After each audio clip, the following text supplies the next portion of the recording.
Hello বন্ধুরা, কেমন আছে সবাই? মনামির মিনি ব্লগে সবাইকে স্বাগত জানাই। তো অনেক দিন পর আবার মিনি ব্লগ নিয়ে এসেছি।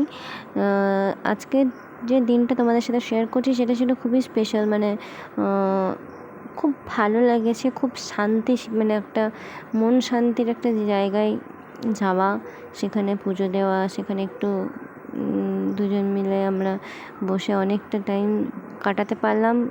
আর কাটাতে পারলাম ওই জন্যেই কারণ বৃষ্টি পড়ছিল, ওয়েদারটা এমনই ছিল। আর আমরা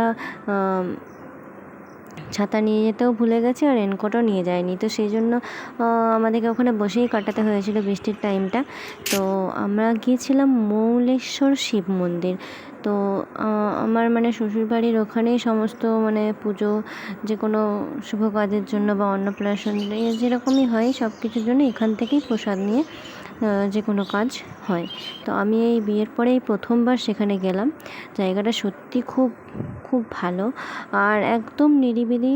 কোনো যে মন্দিরের পুরোহিতদের এদের কোনো প্রেশার নেই, কোনো মানে জোর জুলুম নেই। যে অনেক মন্দিরে এখন কি হয়েছে, এত মানুষের উপর জোর জুলুম, এই লাগবে ওই লাগবে বা এরকম ধরনের কিছুই ছিল না, যেটার জন্য আরও বেশি ভালো লাগলো। আর এই যে সবাই ভোগের জন্য বসেছিল, আমরাও বসেছিলাম। তারপরে ভোগ টোগ নিয়ে প্রসাদ খেয়ে চলে এসেছিলাম বাড়ি।